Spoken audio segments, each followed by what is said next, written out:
change. Quite possibly the scariest word in the entire human language, other than surprise or cats.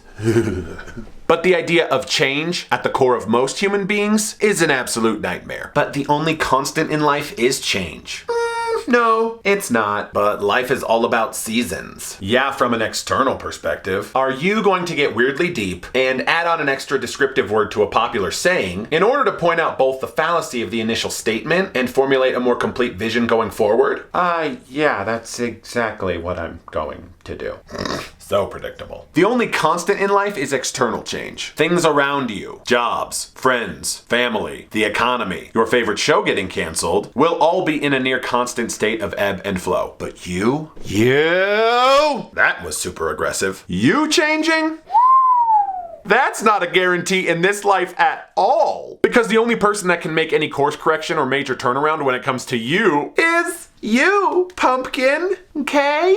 Humans are such reactive creatures. I'm talking about me. I'm a reactive creature. You should see some of the 18-page text messages I send my friends. Please don't stop talking to me. I love you so much. I'm a bit of a mess sometimes, but I'm aware of it, and I don't like being reactive. I don't like waiting until I'm forced to change, when something has to be ripped from my hands to finally make a move. A close friend told me, don't wait until you get too tired or fired to make a necessary life change. And that hit me hard. Because there are people who will go into panic mode when you finally decide to put your foot down. Bosses who will charm you into a false sense of workplace culture change just to make it through the busy season before collapsing under the weight of their false pretense and regressing to their old toxic managerial ways. There are friends who will demand or even negotiate to stay in your life, claiming some type of sentimental obligation or heartbreakingly false need for your presence, but it's just a ruse to keep you stuck. Or a partner who sees the writing on the wall and once again turns on the charm and attention to win you back, and you cave. How could you leave them now? They're being so nice, so kind, so sweet, albeit momentarily, because let's just review the historical data here. It hasn't ever lasted before, and you're just waiting for the hurt, the abuse, the rejection, the manipulation to come barreling back in like it consistently has before. And unless something actually breaks, it's not going to last again. But you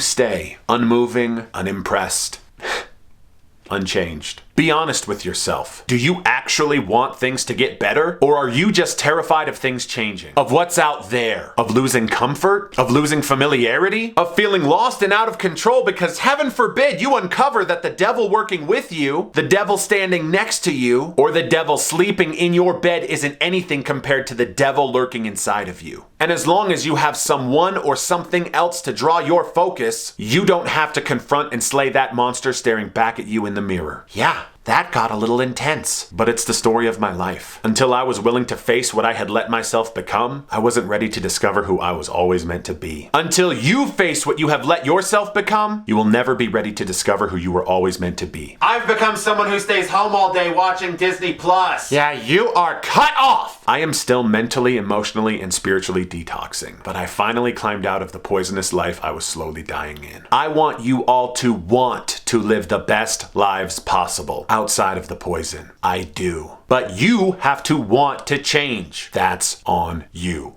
Because life is not a race to the bottom, it is a climb to the top. I am Tim, and I have no chill. Let nobody tell you how to live, how to be. I told negativity, you gotta get up out of me. Here's a quote about life, like the word is my rock. It's not a race to the bottom, it's a climb to the top, yeah.